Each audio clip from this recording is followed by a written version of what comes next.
Hello friends, my name is Ansu. Welcome back. If you don't know who I am, consider subscribing down below. Today I wanted to talk about my favorite books of 2022. The last one was pretty disappointing, so let's get into the books that I really enjoyed this time. Here's me actually not talking smack about books.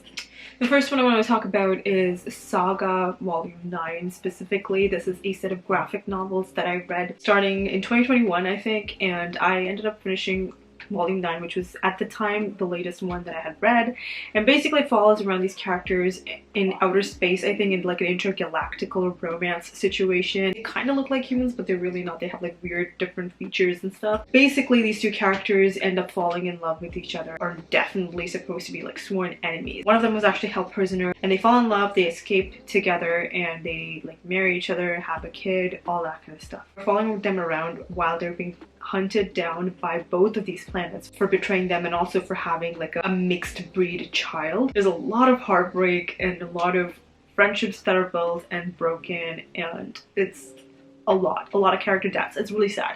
Here's the thing to keep in mind, because not a lot of people actually talk about this.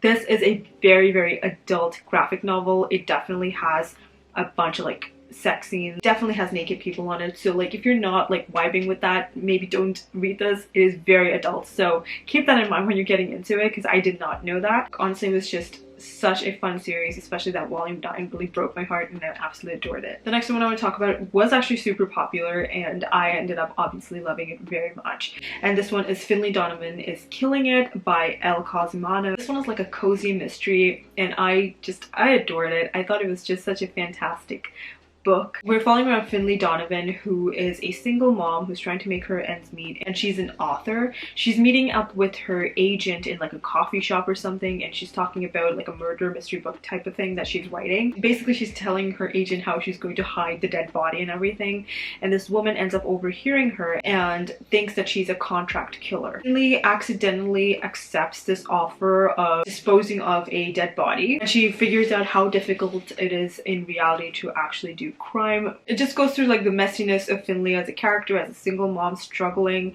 and also the little funny things that occur in her life. Everything is just like ridiculous almost. She ends up having like a little sidekick character who's like babysitter or nanny. They kind of team up together almost. It's really fun. I really enjoyed reading this. It kind of gives me a little bit of vibes of like Dial A for aunties. It is a cozy mystery obviously, so it's really fun. Absolutely adored it, and it was just such a good fun time for me. 10 out of 10. Loved it. I will also say that I did read the second book. I was not the biggest fan of it. I gave it like 4 stars I think. I still enjoyed it because the writing style was really fun and the cozy mystery vibes, it was still going great, but it didn't hit as well as the first book did. I just felt like it was a little redundant I think, and it was fine still, but yeah, the first book was really good. The next one I want to talk to you about is A Good Girl's Guide to Murder by Holly Jackson. Our main character Pippa is consumed by this case that had been closed like 5 years ago, where the schoolgirl Andy has been set to be murdered by her boyfriend Sal Singh. The police definitely know that Sal did it,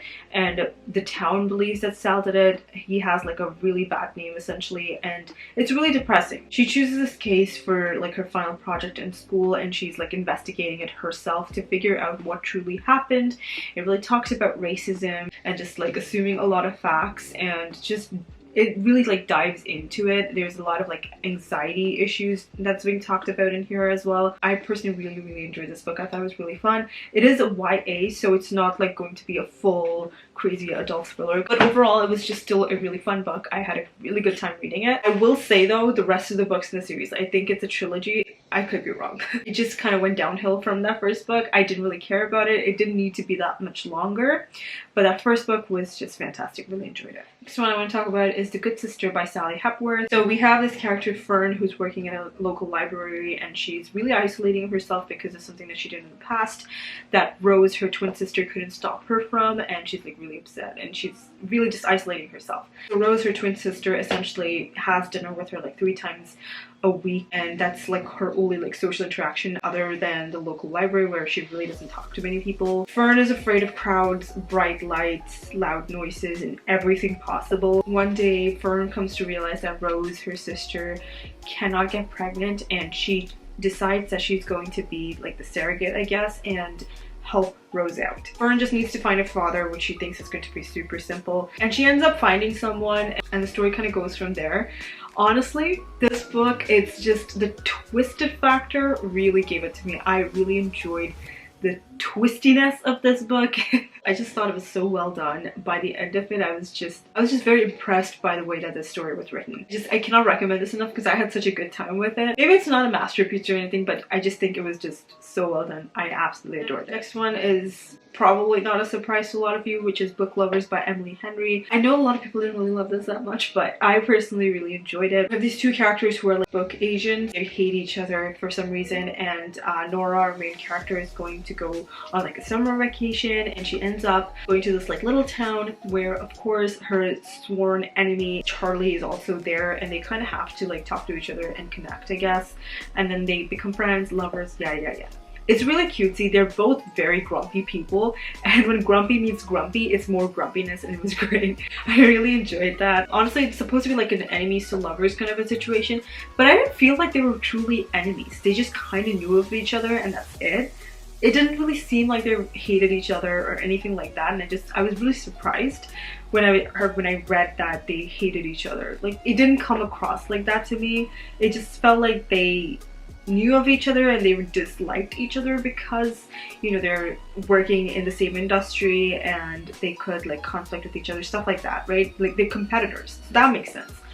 But for it to be like, oh my goodness, he was my enemy, I didn't see that at all. I couldn't understand that concept for some reason.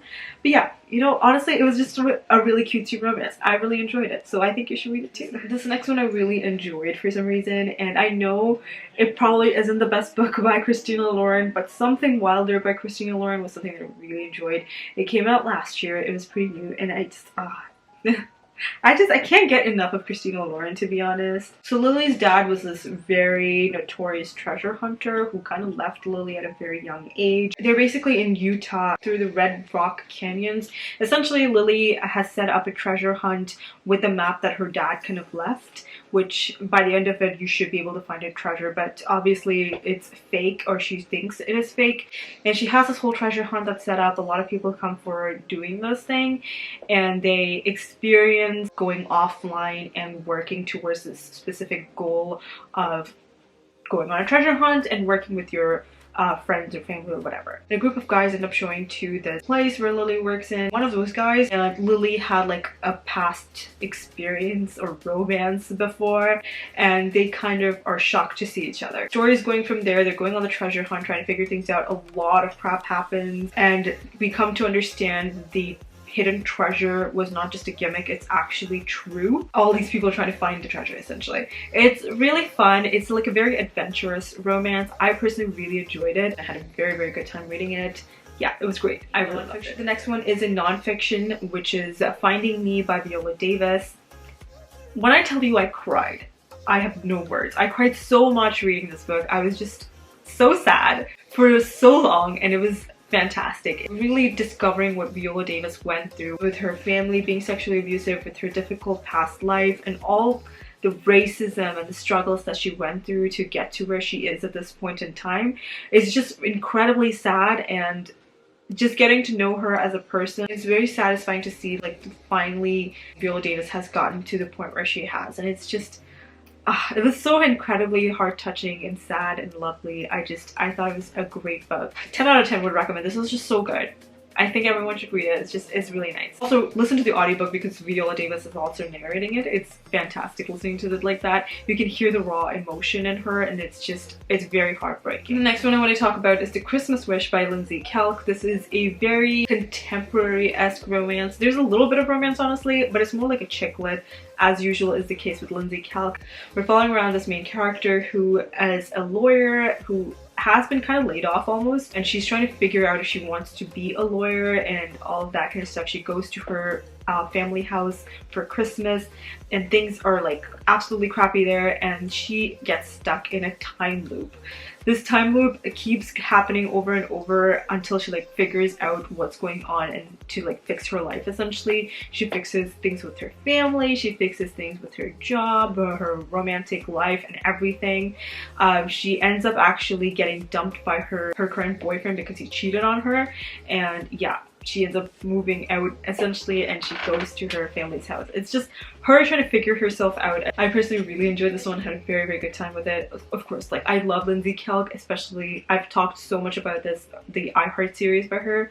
Absolutely adored it as a kid, so I will continue to read almost everything that she puts out. And I've saved the best for the last, which is Babble by R.F. Kuang. It's actually Babble, or The Necessity of Violence, an arcane history of the Oxford Translators Revolution.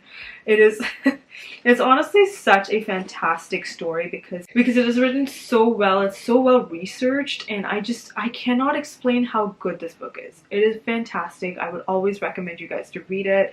This one follows around this boy named Robin Swift, who has been orphaned when in the 1820s in China, and he gets like whisked away into England by this professor who is taking him to Oxford, basically get him to like translate some documents and stuff. So since he's like a kid, he's being trained in English and Chinese to be able to like translate documents very well, and yeah, that's basically his life. Robin does not know anything outside of being with the professor essentially, and once he gets to Oxford he finds it to be much more difficult because he's one of the only colored people there, but there's just a handful of them and most of them are a part of this translators group. There's a few people of color who are just such endearing characters and you just absolutely love reading from them. Essentially Robin comes to this crossroads, I guess, trying to figure out like the dark truth about what he's doing. If he actually ends up helping translate all these documents, he's also essentially affecting other countries to get destroyed, which includes China, his homeland, and he's obviously like really conflicted by everything. He does not know what to do. It's kind of like this conflict of interest that he has, and he kind of goes through with this revolution situation. It's just so well researched. There's a lot of like footnotes and explanations, and it's just so good. Like, I cannot believe things like this come out of a human being, you know? It's fantastic. I absolutely adore this book. Always, always, always loved R.F. Kuang's style. You should read it if you haven't yet. Please go read it. It's really great. But yeah, I had a pretty good reading year. I read 59 books and it was great. I had a good time. But those are all the books that I wanted to talk about today. Those are the best books that I read in 2022. Let me know down below what are some of the best books that you read in 2022. If you're new here, please don't forget to hit that subscribe button and that notification bell to be notified every single time I upload a new video. Thanks so much for watching. I will see you all next time with another one. Until then, I'll talk to you on the comments. Bye!